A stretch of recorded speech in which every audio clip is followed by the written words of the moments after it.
Well, hello there. Welcome one and all to MarsX3D final live hang of the season.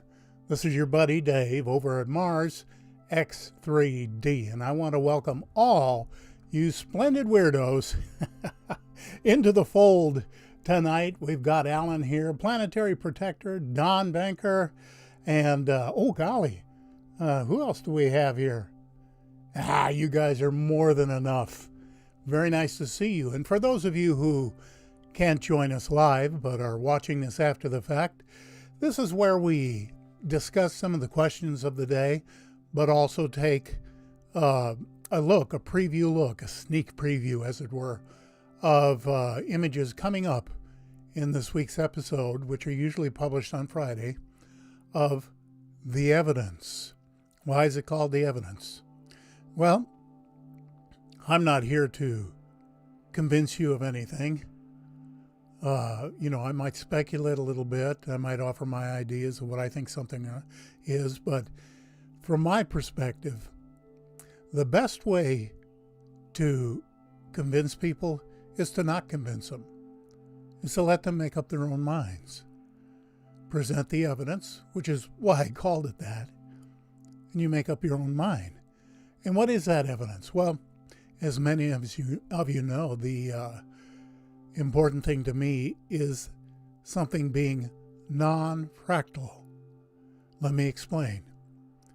There are any number of people who, as they're getting into anomaly hunting or are just kind of part-time at it, every single thing they see is an anomaly. Oh, look at that. Oh, look at that. Oh. And that's fine. But I don't want to have to use my imagination, or only use it minimally. And so there are two types of things in the world. There's a fractal, mountains, clouds, trees, seashores. Anything in nature is fractal. Fractions divided by fractions, resulting in unending, infinite, repeating patterns. That's what reality consists of. And that's why in CGI we can generate ultra-realistic sunsets and mountains and forests, all that good stuff, because it's mathematics. You just use fractal equations and it generates it, and there you go. But what I'm interested in is the non-fractal. Non-fractal are whole numbers, or the equivalent of whole numbers being divided by fractions. What I mean by that is that you have squares and spheres, and yeah, I know they occur like that in nature. Sure they do. But there's also context. The example I like to use, you're traveling along in your canoe on a beautiful lake, lined with a pine forest on the shores, mountains, clouds drifting in the sunlit sky. Everything you're observing is fractal. But then as you round a peninsula in your canoe, you see a log cabin on the shoreline. And instantaneously you know that it was made by intelligent agency because it's exhibiting non-fractal mathematics, the mathematics of intelligent design. And so, I started out like a lot of you did, or do, or are, and that is finding all kinds of things that I imagined were anomalies, and some pretty cool ones, I think, usually. But, there was too much left to chance. And I got all kinds of trolls and other people saying, oh, they're just rocks, or, oh, what are you smoking? Or, all the usual wiseacre comments on people of limited intellect trying to be funny. And as I thought about it, I thought, what I really need to do is concentrate on non-fractal anomalies. And instead of presenting them as a flat image, P-H-L-A-T, flat, where imagination might have a role to play. Why not present non-fractal anomalies in stereographic 3D? Well, here's the problem.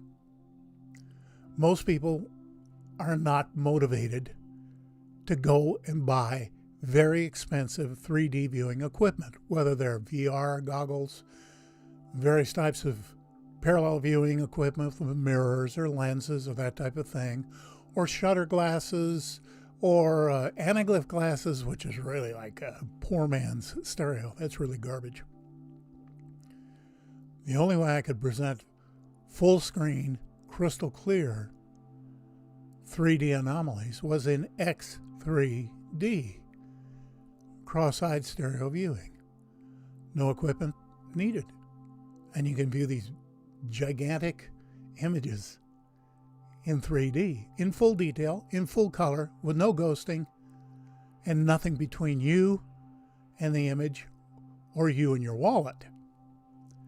Problem being, how do you teach people to view X3D if they're not already interested in it or aware of it? So began many years of attempts to educate the public about X3D. And just really, there were always a few that got it, mostly stereographers. And there were people that liked the channel. But it just really, it's a niche within a niche, right? First of all, it's Mars anomalies.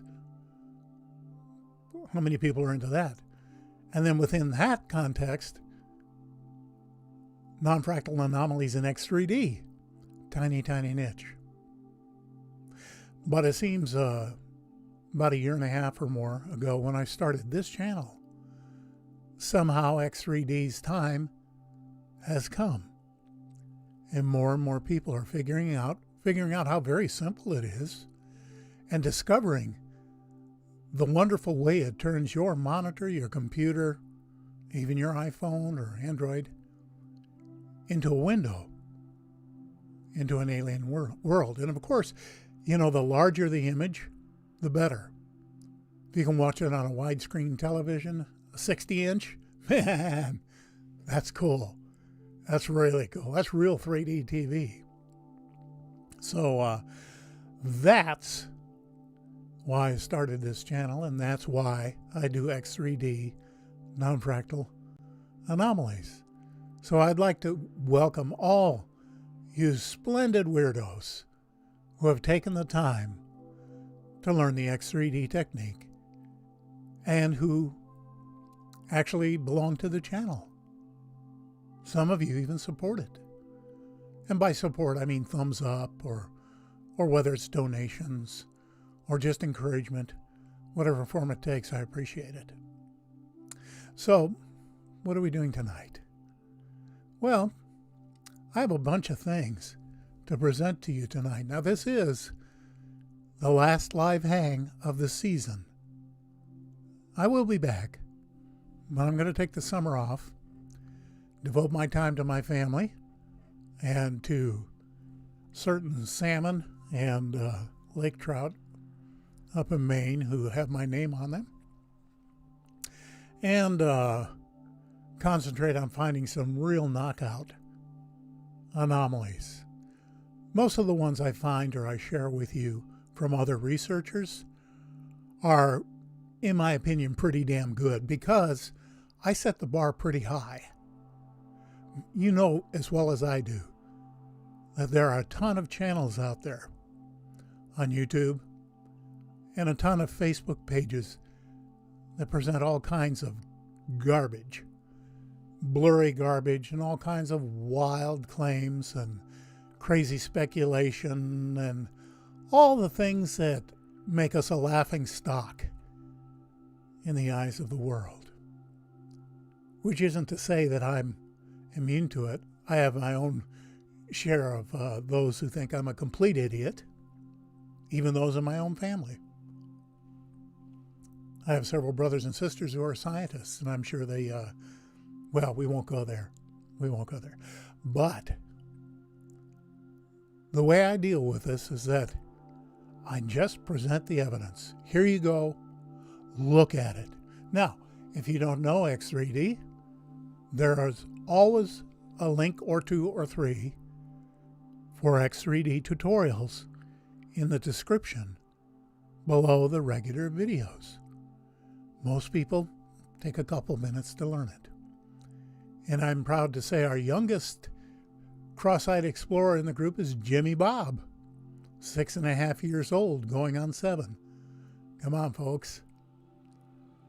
If a little fella like that can do it, what's your excuse? I think I mentioned it in this last week's video. One guy saying, well, I get a headache because I put the phone right up against my nose and I just can't. Like, seriously, dude, look at the tutorials. Use a little logic. Okay, so here's what we're going to do. I'm going to dive into these comments here before we go into some of the things I've been working on this week. And I'll preface that when we come up ready to do so. But let me say, Ray Glassford is in the house. How you doing, my friend? And final words of wisdom or weirdness, whichever you prefer. Well, I think the weirdness comes a little more naturally for me, and for some reason you all seem to understand it. I worry about you, but, well, what can I say? Inhabit Mars made it into the house. How you doing, my friend? Thank you for stopping by. And Randall is here. No quarter tonight. Does that mean you made it on time, or are you just being a skinflint? I'll have to think about that when it comes time to hand out the strawberry Twizzlers. Ian is in the house, and Ultraman. Good to see you. And who else have we got here? And Martin Wolf. Good to see you, Martin. And I, of course, use see in the metaphorical sense, because I'm seeing you with my inner vision. I'm perceiving each of your auras. Some of them are pretty sketchy. Some of them will make me want to turn and run away screaming. But most of you are sufficiently weird that it's a pleasure to look in upon you. Ricardo made it. Hola, Ricardo. No problem. You in Arkansas. Wow. Yeah. You know, I used to, or frequently gone down to Arkansas to go on motorcycle trips with some biker friends of mine way back in the hills. And there is some truly amazing scenery down there. I love Arkansas. And let's see what we're doing. Okay. And we still have more comments. And Lucky Mo, my gosh. Haven't seen you in a while, Lucky. Glad to see you tonight. I hope you're doing okay, that you've escaped all the COVID madness. I don't know about you, but here in the People's Republic of Massachusetts, we're getting rid of masks on the 29th. And we can't wait. In fact, there's a place where we go to eat breakfast. Wonderful, wonderful diner in Mansfield. And great people, great food, great prices. And they've been open through the entire pandemic, and they've been very careful about, taking down everybody's contact information and spraying and cleaning everything, and everybody wears masks. And I asked one of the honchos the other day, I said, tell me the truth. Now, over a year and a half, or almost a year and a half has gone by. How many reported cases of COVID have you had out of this very busy cafe? 0. Now, I'm not saying it doesn't exist. I know friends of mine like Alan over at Mars the Second Genesis suffered terribly from it. So did Jimmy Roberts and his wife, and other friends too. So I'm not minimizing it one bit. Ricardo, the bar is 208 million miles away high. Yes, it is. And that's why they serve highballs. And, well, let's see. Redline made it into the house. And And Martin, I'll still be around. I'll still be doing episodes, maybe not every single week, but I'll still be around. And I hope that in the fall, I'll be able to join you. I'll be looking a little strange at that time because I'll be undergoing a number of operations, nothing serious, but operations on my face and hands and things like that. So I'm probably going to look like a Martian myself for a month or two there.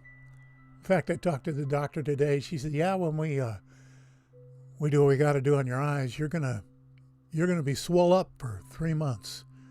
Oh man, I hate being all puff up, but if that's what it takes. And weirdness is a quantum entanglement issue, Don, and I'm glad you brought that up. And okay. Yeah, who knows? I've seen a lot of things about the Chinese rover. I haven't figured out how to pronounce the name yet. But there are a lot of thoughts coming from people that this thing is not on Mars. Now I'm familiar with the whole rover thing that, it's all on Devon Island or some remote place in Arizona. And it's like, oh, God. Okay. Which is why they were able to gather all these millions of images from Arizona or Devon Island. We don't recognize not a one of them. Okay. And yeah, you're right, Ricardo. COVID is no joke. No joke at all. But so, judgment is being withheld for the time being on the Chinese rover. But we're edging ever closer to disclosure. You're aware of that, right? With the Pentagon announcements and various other things coming up. And they've admitted it quite plainly in December of 2017 that on Tucker Carlson, when they first showed the Colonel Fravor tapes, gun camera tapes, these are not ours. They're no technology we're familiar with on Earth. We don't know where they're from. So they've been prepping us for the last 4 years. Drip, drip, drip. And, but here's the thing. Wernher von Braun in the 60s, as he was getting ready to retire, and I worked at Redstone Arsenal, not when he was there, but I worked there. And in one of his interviews, he said that, he says the next big threat, false flag threat on the horizon is terrorism. And we saw the escalation of terrorism all through the 80s and 90s. And then, of course, September 11th. The ongoing war seems to last forever. And terrorism, that's beginning to peter out, isn't it? It's not the issue it was. And then he said the next thing will likely be a global virus, some kind of pandemic, where they can effect control over entire nations of people. What a coincidence that that happened. And you know what the last thing he said? The last thing he said that they'll pull out of their bag of tricks to continue to exert control over world populations is a perceived alien threat. They're coming to get us. Oh no. You must surrender your freedoms and all your money so that we can fight this alien terror from outer space. And they're starting to lift the curtain a little bit and show us. I know a lot of you may follow the Skinwalker Ranch, Secret of Skinwalker Ranch. I know a lot of people poo-poo those types of shows, and that's okay. I like watching it because I respect several of the scientists that are involved with that. I think Travis is a serious guy, a knowledgeable guy. Also a media darling, apparently. Kind of like Michio Kaku, who's also a very cool guy, I think. And he's been saying some radical things lately, but I'm not going to go there. And they've been uncovering legitimate strangeness on Skinwalker and gathering it on video and on various detection equipment and radiation and EM spectrum and lots of stuff going on out there. So I think they're getting ready to spring the boogeyman on us. Let me catch up with some of these. And Heaven Mars said, hey, Dad worked at Redstone in the 80s. I was there in the mid-90s, my friend, and worked on classified projects. Nothing big and secret. It wasn't Roswell or Area 51, just things that were classified because they needed to be. And Cosmic Silver Crypto Caravan. Woo, what a name. Wow. Yeah, I actually am starting over. And just for some of you who haven't been here before, I'll be going through the anomalies in just a minute.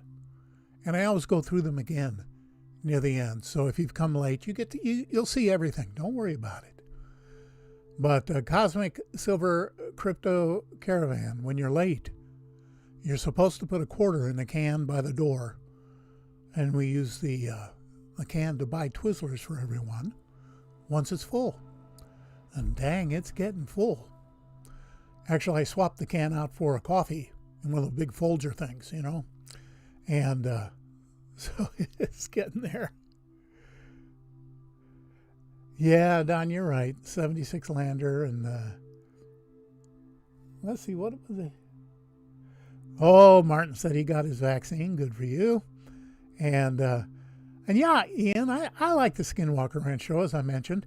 It's a long-standing mystery that goes back centuries. And I have a tendency to believe the Indians. I worked with the Hopi, Papaco, and Apache tribes out in Arizona when I was out there. Worked quite a bit with them. And I learned to really respect, especially the Hopi. Boy, are they something. Those people are something. They have a spiritual underpinning that I think most Wasichu, white men, would not understand. And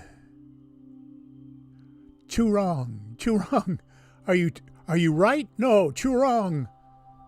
Okay, thank you, Ricardo. I appreciate that phonetic update. And so, let's get on with it. Now, many of you know that as my practice and a hobby, when I'm not taking stereographic pictures, I take flat images that I like and I convert them to stereographic images, 3D images. It's rather exacting. I've been at it over 2 years now, really working at it. It's getting better. It's not perfect, but no, let me tell you one thing. And I'll explain it to you when we get to that particular image, okay? So these are a couple of things I've been working on this week. And we're going to start with Mamatocumulus. Got your X3D chops on, folks? Look at those clouds. Now, I grew up in Iowa, in Tornado Alley. And I used to see skies like this all the time. And to get that sickly greenish black color. And those round, funny round clouds are called Mamatocumulus or Mamatus clouds because they resemble the things they're named after. And when you see those clouds, you know there is extreme turbulence upstairs. And as a pilot, you see these clouds and you head the other way as fast as you can because it will literally rip your plane apart. And here's another one over in Fiji. That was real challenging because I had to isolate the water, the fish, the sharks, the mountain, the clouds, and get them to make some kind of reasonable sense in terms of which plane or planes of parallax they inhabit. But you know, it's just fun. It's so much fun to bring these pictures alive. Speaking of which, before I show you this next image, I got a wonderful compliment today. Something I've been waiting a long time since I started these conversions. And this next picture was taken of someone you'll immediately recognize. It was taken in 1949. And a person contacted me and said, "Did you or your dad take it? 49 seems like a long time ago." No, that's just a year or two before my time, and my dad never did take stereo images, even though he was intimately involved with photogrammetry and stereography and a TrueView viewer. Oddly enough, he never took a single stereo picture. But anyway, he wanted to know what camera I or my father used to take this picture of Marilyn Monroe in 1949. Little did he know that was just about the highest compliment he could have paid me. For someone who is a 3D aficionado,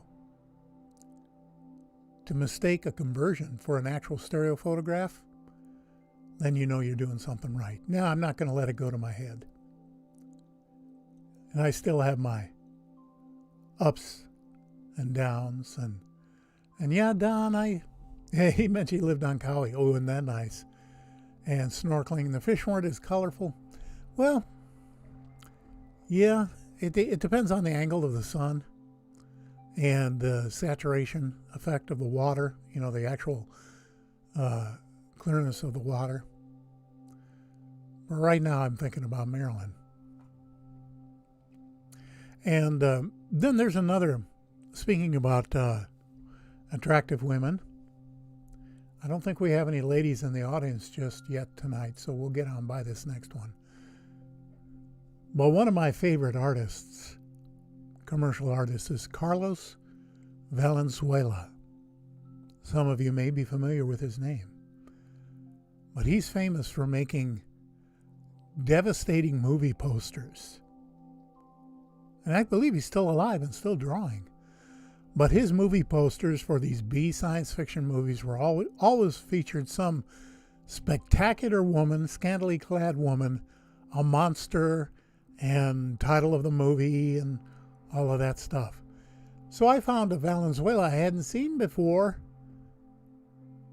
just a couple days ago, and it's called Revenge of the Beast.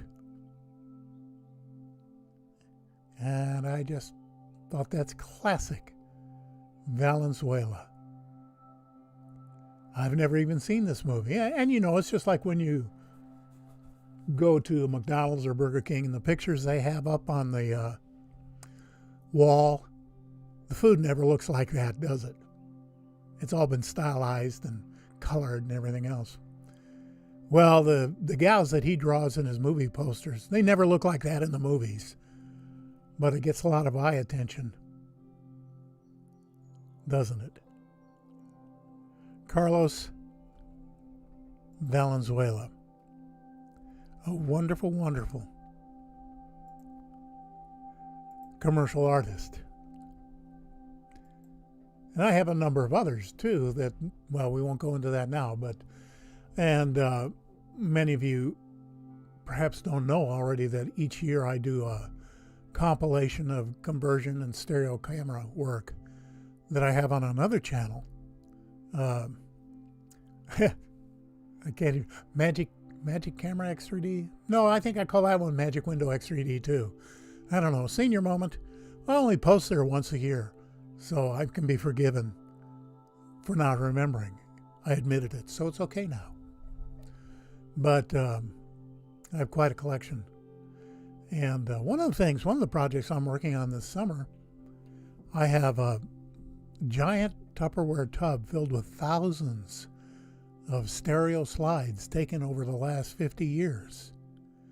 And I'm finally going to scan them and put them into a digital format. So I'll be presenting some of those, I guess. Thank you, Dale. I will have a great vacation. I always do.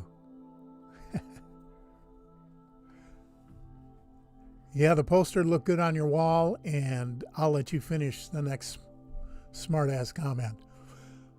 Anyway, yeah, so I'm gonna scan all those slides and EQ them and get them up, because that's I've lived my life with most of the time with a stereo camera in my hand, so it's possible there's a lot of stuff to see through my eyes. Some of it's good, some of it's mediocre. Most of it's interesting. What do we have here?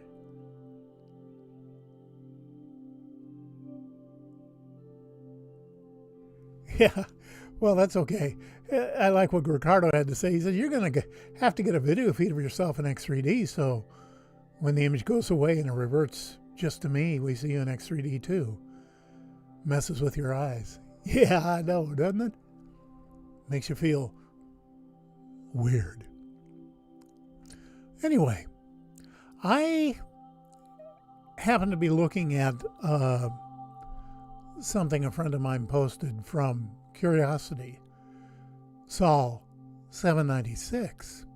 And my friend Neil Spence just put up a beautiful PDS Giga macro of 796. And of course, I like using those as source material because he's already done all the work. I don't have to go to the analyst notebook and download the image in DAT file and process them and try to stitch them. No, the work's already done. No, it's not in 3D, but that's no problem if you're weird like me. And Dale, thank you very much for the offer. I also have an original TrueView viewer that my dad was a major component in developing and marketing. And have a number of stereo viewers. But you know, I'll tell you a quick story before we dive into Sol 796. And that was that years ago. Let's see, this would have been 1975. I got a book. I was getting books at the library on stereo photography. I had a stereo realist, and I wanted to learn more, and I wanted to take good pictures. And they printed a number of flower pictures and other 3D images in the book. And I remember sitting down in my chair in my living room, which was a ballroom, actually. That's another story. Beautiful place. But, and I'm thinking to myself, why can't I see this image in 3D? Why do I need a viewer? Why can't I just move my eyes somehow to bring those together and make a 3D image? And I messed with it for over an hour, I think. But then all of a sudden I got it. And man, I went to the moon. I could see parallel view images without glasses. Well, I thought I'd discovered something. I didn't know that there was a scattering of people in the world who actually do that, and that they call it free fusion. But, and of course I had a stereo viewer for my realist slides. And it was more fun to look at the slides there because it magnified them instead of previewing them.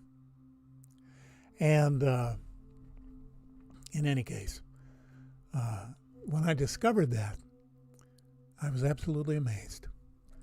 And so I thought, my, this does open a new world, doesn't it?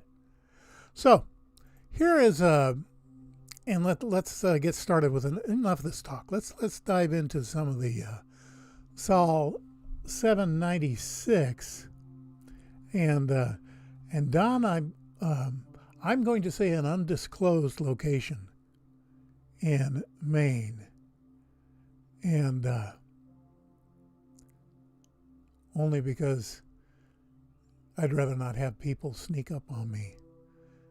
And I usually sit on my porch with a shotgun across my lap anyway, and the porch wall is just high enough and the neighbors can't really see it, and neither does anyone else who wants to make trouble. But No, I am kidding. Okay, kidding. Just kidding. So anyway, let's start off by just going to the entire Giga macro rendered in X3D by my good buddy Neil Spence. And you can see what a beautiful job he did on this image. That represents, I don't know how many mosaic tiles that he stitched together. 80 or 100, something. It's a lot of work. And you really have to know what you're doing to do a good job. So here's what we're going to do. Take a look at this picture and divide it vertically, roughly in thirds. So you have 3 slices of the pie going across. And because there are anomalies in each of those slices. And we're going to start on the right third here. And this is taken directly off of Giga Macro, so that if you click the link when the video goes up, you'll go directly, you'll see it look just like this, except it'll be flat with a BH. So let's move it. I saw something that I thought was pretty interesting. It looked like see in the lower left corner, it says a possible wall section. Well, here it is up close. Now look at that. That looks just like the stonework that we find in megalithic structures. I don't think these stones are very big, but you have that polyhedral fitting, if that's what it is. And then you have that nice dead level, flat top, like any good stonemason will do when they're finishing a wall. And then you have also all those right angle corners on top. Is that not natural erosion? Come on. Come on. And take a look now above and to the left of the wall. That triangular piece, and see how it has a parallel plate on the back side and it's hollow? Is that natural? I don't know. How did it erode like that? And take a look at these two things. See them? See those 2 cylinders back there? Let me pull the box off so you can see them a little better. And they've got stuff on the end. Oh, I wish I could get a clearer image of that, but that's as clear as they're going to get. You get any closer and they fractionate. And you don't really want that. And then just up a little ways and to the right is this kind of toothy duo. Well, that's weird. I mean, both of these guys have teeth to them, don't they?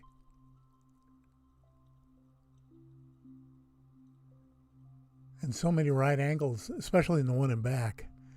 I just really do have to question whether it's natural. And you know what really gets me about the one in front? That little tube right there. There's a little bitty old tube coming out. The nose of this thing. What's that all about? Give me a break.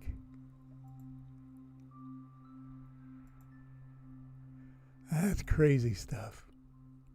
And then, in the context view, if you go up to the right a little bit, there's this. Look at that nice little archway. Now, is that a small entrance for one of the fabled and very irritating tiny Martians? Or is that part of a machine element?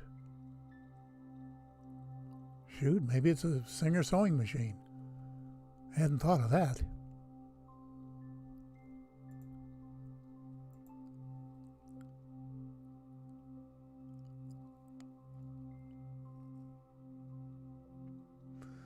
The blue dot. Someone's asking, Don's saying, what's the blue dot on the one in the rear? I'm not sure which image you're referring to, whether it was a toothy duo.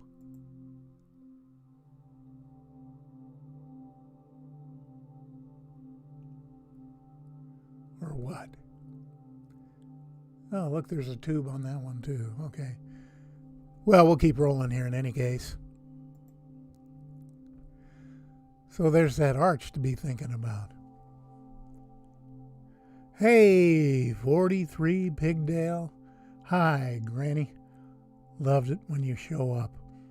We showed all the naughty lady pictures already, so I'm glad you came late. And yeah, those stonemasons on Mars were real good at what they did. Okay, now we're going to switch over to the center third of Neil's Giga Macro. We have a couple of things here. I just shorthand. I put in some markings or treasure chest or whatever. And sometimes I use those in the titles. Other times I change it to something that makes more sense. Don is saying toothy duo. He said, what's the blue dot? Well, I'll swing back to that for a moment. Oops. Let's get shut of that extra image there. Okay. But yeah, look at the one in back, about in the middle, in the front, on the side, it looks like another tube, doesn't it? In fact, that even looks kind of like a bucket on a backhoe. And Don, I don't know what that is. I have no idea. Anyway, back to the central third of Neil's Giga Macro. And I had a bit of a quandary there because the image stops on that lower left side. And I was thinking, okay, shall I just do a content fill and work it into the picture so it looks like part of the landscape?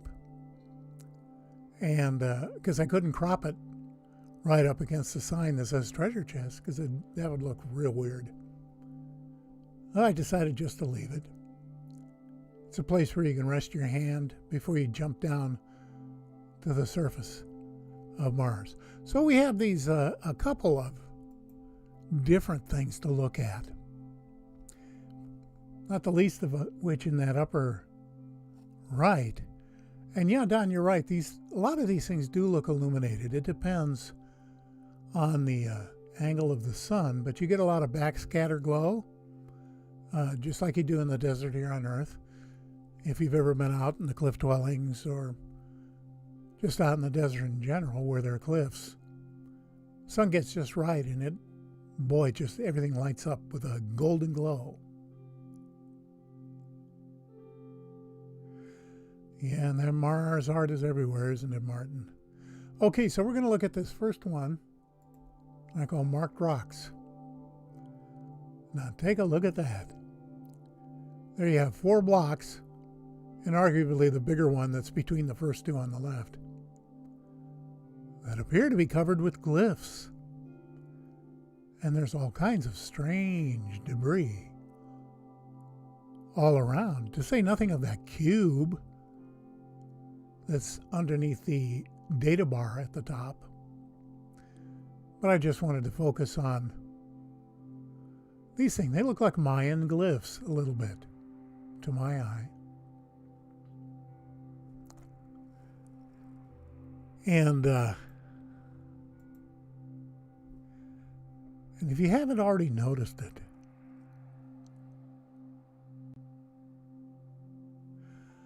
yeah, and you're right, Ricardo. There are anomalies everywhere. You need to go to this Giga Macro and start marking some things off. And present them. Extract them. Present them. Post them on my site on Facebook, MarsX3D, the evidence. Or And yeah, Ricardo, I think you do need to sign in if you want to add annotations. So back to the picture at hand. If you haven't already noticed it, look inside this white box. That's an amazing bit of business right there. That looks, well, obviously all the right angles. And whether that's carving or machine work or who knows what it is in the middle of that thing. And of course, if you look top center, down where it says Neil in the data bar, and go down, there's a rectangular block with 3 knobs on it. Yeah, that's natural, isn't it?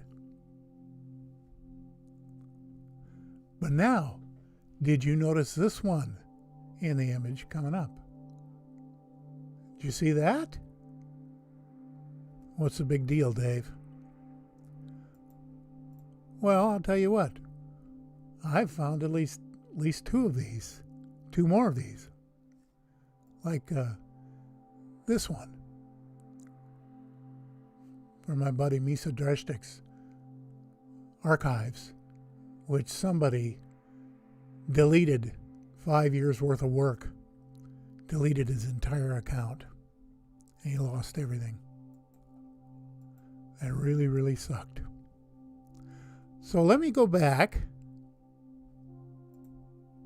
Okay, I'm going to go back to the where I circled this and just compare them. Flip it around. Change the lighting so that the face, in this one, the face is dark and the back is light. In this one, the face is light and the back is dark. Or how about this one from Opportunity? So what are those? I mean, they're markers of some kind? Is it a milepost? Is it a gravestone? Who knows?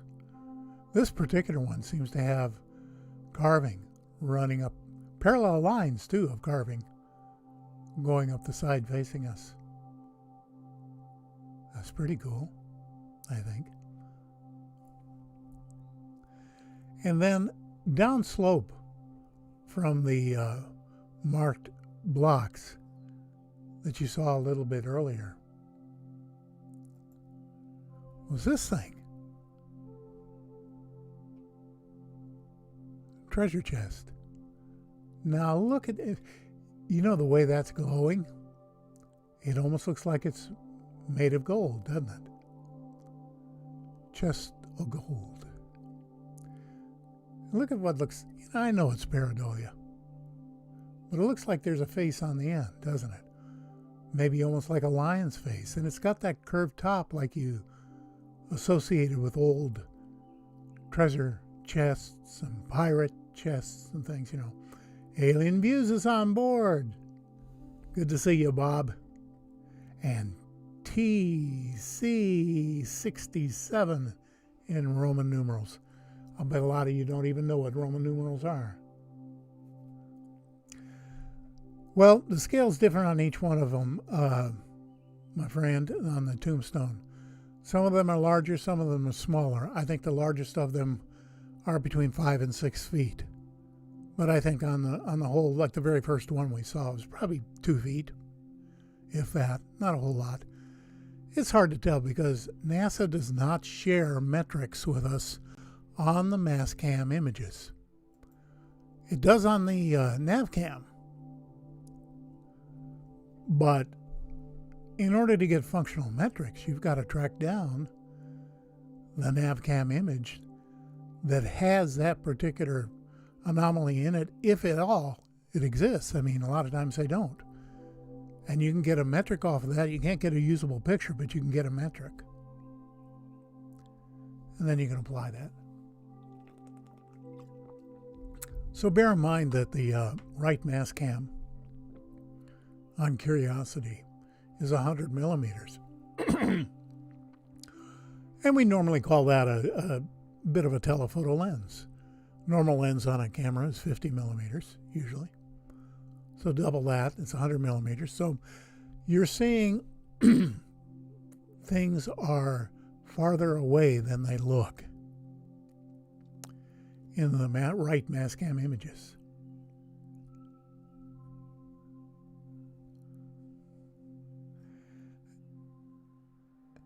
And no, I doubt it's a mushroom, my friend, in the upper left. But a lot of strange stuff on the landscape in this particular gigamacro, forgive me. Okay, now we're going to move over to the left third of the context view. And you can see I've got a couple of things marked here. And bear in mind, some of these things are things that I found many, many years ago, but I did fresh renders of them for this week's episode. And no alien views. These are all images from Curiosity rover Sol 796 using the 100 millimeter mass cam. So everything is larger than it appears to be because it's further away. About twice as far away as your eyes would see.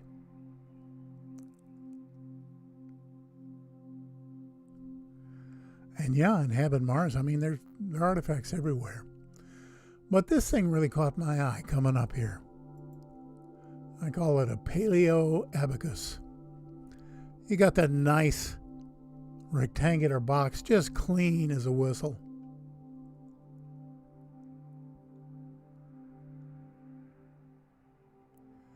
And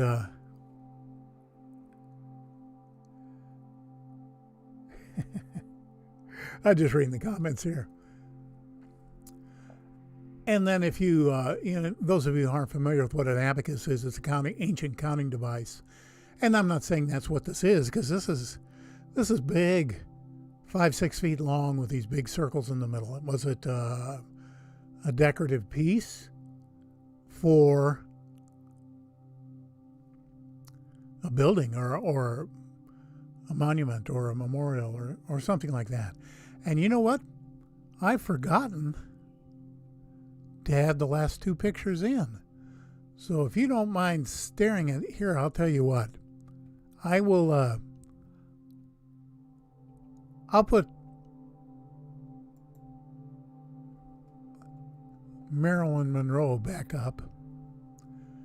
Y'all can look at her for a minute or two while I retrieve these images that I forgot to put in. Oh man, this senior moment thing is killing me.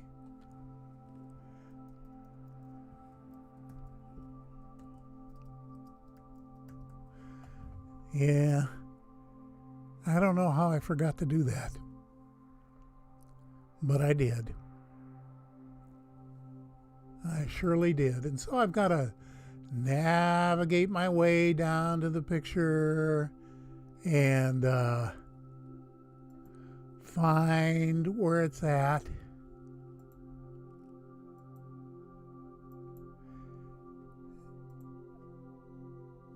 And then I got to insert it into the studio lineup, and then I have to lock it into the frame. All this technical stuff to do, which I try to do beforehand. So, okay, say goodbye to Marilyn.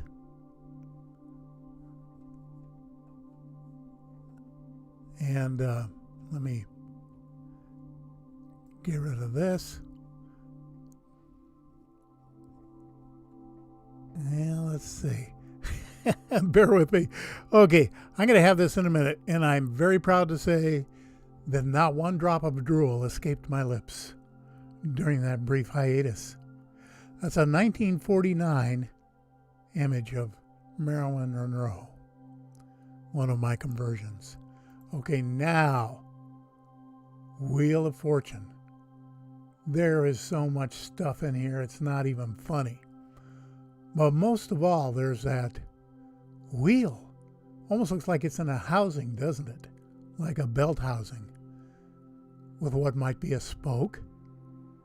going out to the rim, and you can see lots of, to let your eye wander around on the various items in this image. They're pretty much all anomalous. But what gets me, I have a picture marking it, but I'll just talk you into it. Okay, look at the wheel, then see that vertical white spoke coming up at a 90-degree angle? Right above and to the left of where that spoke hits the wheel, there's a nice little switching box with 2 buttons on it. Yeah, I know I'm biased, but you know, that makes me think, well, that looks like a switching box, doesn't it? In an industrial setting, on a big industrial wheel in a housing. That could be a cord attached to it. Everything got slung around in the cataclysm. Pretty bad, right?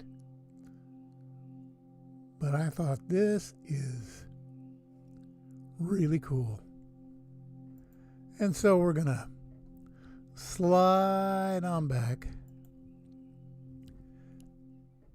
into the laboratory and come on back. So anyway, that's kind of the lineup for the week. I'm anxious to see how these various UFO reports and confirmations and disclosure and all that stuff coming down from the government, how that's going to pan out. And do you really think even now they're going to tell us the truth about it? They'll tell us what they want us to believe about it to further their own particular ends, is my belief. And I may be wrong. You know, that'd be great if I was wrong. I'd like that a lot. So I'm interested to see how that's going to pan out.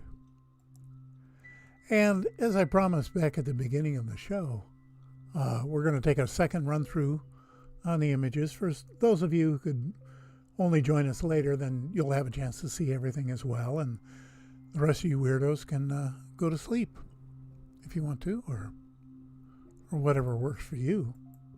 But before we do, since this is the last live hang of the season until the fall, I'd like to open it up for questions, anything people want to ask me about just about any topic.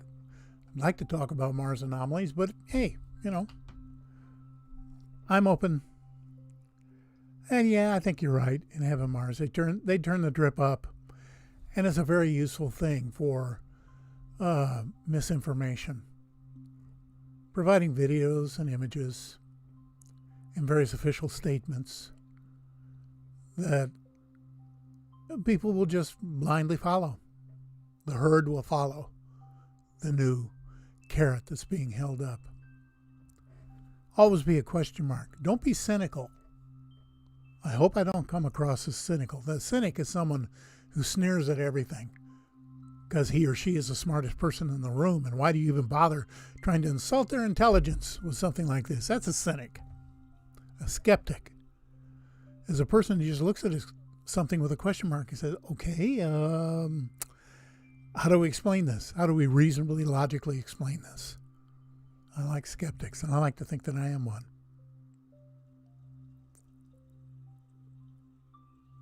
Oh, cool. Alien Views says there's a special coming up on the Tic Tac UFO. I don't know how they're going to be able to stretch that 2-minute tape into a whole hour, but they'll find a way to do it. And they'll remind you to renew the warranty on your car and to sign up for the extra benefits on Medicare. And, oh, what's the other one? There's another one that's just a dandy. Well, you know what I'm talking about. So, Lou Elizondo has the same concern. So, okay. So, how did I come about the 3D for Mars? Well, Alien Views asked that, and I've been involved with stereophotography all my life, with 3D since the age of 3. When my first, and Granny 43 will remember this name, my first stereo viewing experience was on a TrueView viewer, which I pilfered from my grandfather's supposedly inaccessible mantle. I had to push a chair over and climb up to do it. And I figured out the TrueView viewer and how you put the film in the slot and advance it using a little slider, little sprocket wheel. And the first thing I saw in 3D was Sally Rand in her bubble dance. I'll bet you Granny's laughing right now. I'll bet you know just who I'm talking about. And a couple things went off in my mind at that point, and that was that I really like 3D. This is cool because it's like they're really there, but they're not. And then that whole thing about Sally Rand was like, well, that's really very interesting. I didn't know how to think about it, being just 3 years old, but I knew it was interesting. Very, very interesting. Anyway, so that's how I got into the 3D, and I'm encouraging people who feel so moved to help sponsor this channel because of the advertisements. Alien View monetization. People don't care about 3D, first of all. They care less about X3D, and they care even less about Mars anomalies. But here's the problem. If you're looking at one of the episodes in X3D, and all of a sudden an ad pops up in the middle of that, that's going to be incredibly disruptive. That will give you a headache, like getting slapped in the face. And I'm doing what I can to keep the channel completely ad-free, so we can have an uninterrupted 3D experience. Alien Views, yeah, I think most of us did have Viewmasters. I know I did. That project my dad worked on, the TrueView viewer, my understanding is that GAF came in and bought the rights to that, and they re-engineered it and came up with a Viewmaster, which was a big commercial success. And so that was a lot of fun. So anyway, back to the beginning real quick, and we'll cycle through these things. A lot of you know I work on two-dimensional images, turning them into three-dimensional images. Yeah, Alien, that's good. That works for you. You bought the premium YouTube, so there are no ads. But, all of our viewers can't do that or don't want to spend the money. And so, thinking about them. And the end product, when I start doing this live out on the road at the different conferences, I want to cast kind of a mood. If you know, now we don't really do it in the live hangs, but I kind of get into a little bit in the episodes, kind of cast a mood and make it an uninterrupted experience in 3D. And speaking of those advertisements, holy moly, is there anybody out there who ever watches one all the way through? Or do you sit there with your cursor on the skip ads button, waiting for skip ads to appear so you can get back to what you were looking at? I don't know anybody who does that. Why do you say that, Dave? So what I do is I take flat images and I convert them to 3D. This is how I keep my skills sharp for making anomaly images in 3D when I don't have the benefit of a second image. And Don is asking, have I had any luck with the new hologram display? Yes. A couple things I'm still trying to iron out with the company. I won't bore you with the details now, but it's pretty cool. It's pretty cool. It's not as good as X3D. Anybody who can do X3D and then looks at the holographic display in the looking glass will be, somewhat disappointed. It's cool and it's very well done. And for the average person, it's mind-blowing. But if you can do X3D and then you look at one of these holographic displays, you'll be a little bit disappointed. I'm not sending it back. I like it. I'm going to load it up with my own stuff. And it displays, it's like a picture frame, and it displays your images in 3D, like this one over in Fuji.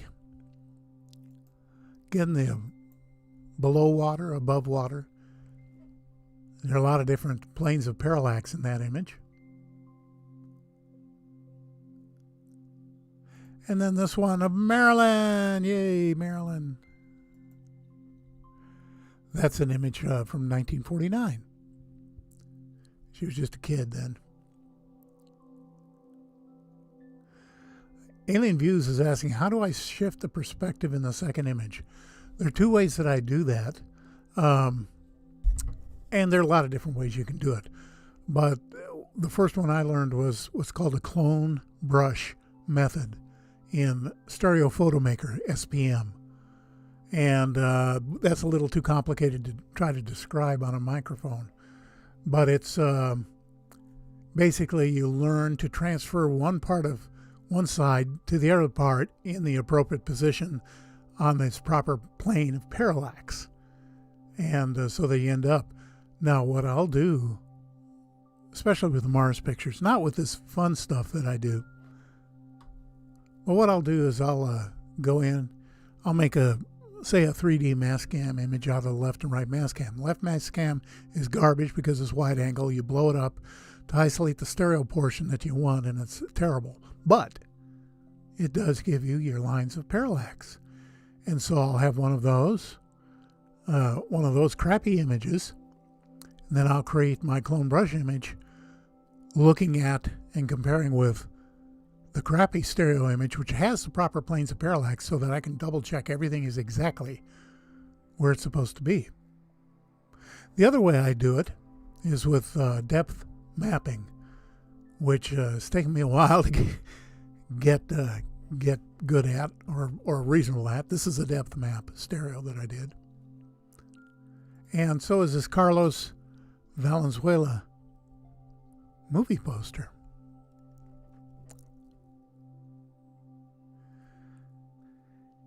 And so let's move on to Curiosity 796. And this is a Giga Macro by my friend Neil Spence.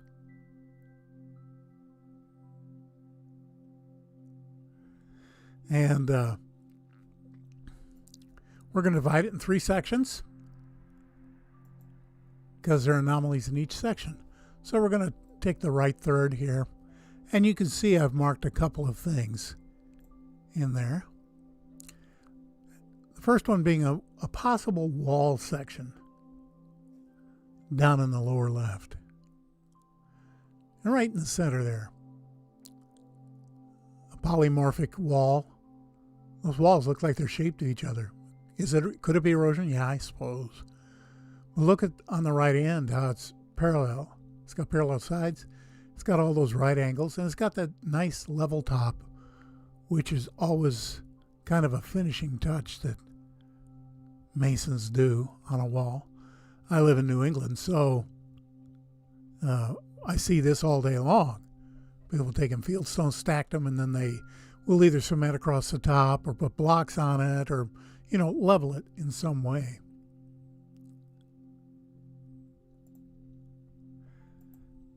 And while you're at it, of course, there's that triangular block that's hollow, paralleled, all that. And then you have these cylinders up in the left-hand corner. See that? With these cool designs on the end. You don't know how bad I wanted to get in there and work on them, but they're just too far gone. They're too far into the image, and they're pretty much at the breakup point right where they are. That's as clear as you're ever going to see them till we actually get there. Then upslope from these guys a little bit are these two rather toothy guys. And I was thinking how that one in the back looks like a backhoe bucket. some of the teeth broken off. And what tickled me about this one in front is that little tube coming out the nose. Well, what we'll call a nose. It's not a face, I don't think. It's a machine of some kind. But who knows? I don't know. I'm just speculating. That's all I'm doing. And then just up the slope 20, 30 feet is this nice, clean little arch. Now, I remember the person who first pointed this out waxed poetic on the tiny Martians and their gala meeting hall and how they crawled inside their underground world and this, I don't know. Maybe that's true. But this looks more like it might be part of a machine. Just sitting there. It looks metallic, doesn't it? And it's got that big knob on the upper right. Then we'll slide over to some blocks that, excuse me, are marked with what appear to be glyphs.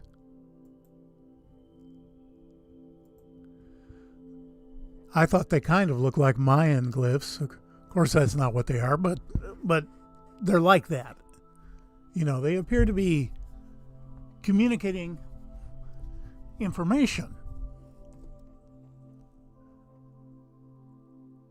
Or again, maybe it's just fabulous erosion. But look at that third block from the left. 1, 2, number 3 at the top. A cylinder with 3 perfect little divots carved into it. That's pretty interesting for a random thing. And then if you haven't already noticed this piece down inside the box, that's really a piece of work. Look at all those angles, right angles, and all that tubing or carving or whatever it is. And obviously, as you look around, there are anomalies everywhere in this image. Behind the data bar in the top center, a cube. Under the data bar, a rectangular cubical structure with 3 knobs on it. But did you also notice this? Make a mental note of that shape. And then look at this one. Same deal, isn't it? What an amazing coincidence. Or take a look at this one. Oh, another amazing coincidence. This one with carving. All up and down the side. And then down slope from the one we were looking at with the carved blocks, is this chest of gold. I'm just being silly. But who knows, maybe it is. I mean, look how it's glowing. Look how it's catching the light. Isn't that something? It really does look like it might be metallic. And it kind of has a face on the end of it. And that's probably just pareidolia. But it could have carved sides. It could be an ossuary. They have those in the Middle East. Stone boxes that they put bones in. It's got that curved piece on the left end that accommodates that turtleback top that we're familiar with on so many old trunks and chests. And then we're going to go over to the third section of the Giga Macro, and way up there at the top is an absolutely non-fractal piece. This is what I'm talking about. And look at all the boulders. Well, some of those are anomalies too, but look at the boulders, and you can see that by far most of them are just natural objects subject to random fractions divided into fractions.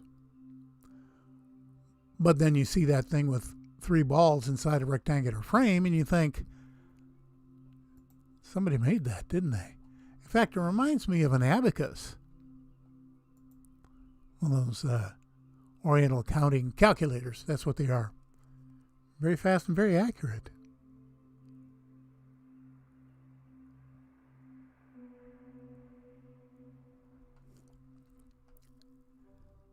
And then all the way down on that same context view is the Wheel of Fortune. That's an amazing piece of work right there. That really shouldn't even be there. To me, it looks like a housing unit for an industrial wheel with a drive belt on it. And you can see their anomalies all over the place. And you know what? It's that time again. Time for me to start my vacation and for you to have a wonderful summer. I look forward to seeing you all in the fall, in September. We'll see how I look. I'm having some procedures done that'll make me look kind of scary. I can't wait to scare the grandkids. Really give them nightmares. Already do, actually. But I'm going to continue to be working on putting episodes out over the summer. And as I said, we'll be back in September with live hang and more regular episodes. But I'm just going to chill out this summer. You know, I'm going to sit on that front porch. Well, it's not a front porch. It wraps around the house. And take life easy for a change. Thank you, each and every one of you, for joining us on the live hangs and for being part of the conversation. That's really neat. And you honor me by doing that. I could never imagine that I would actually have an audience to talk to, although I would much prefer a live interaction with each of you, and that's why I'm hoping to take this show on the road. So anyway, thanks for stopping by. God bless all of you. Have a wonderful summer vacation. This is your buddy Dave over at MarsX3D. Be well.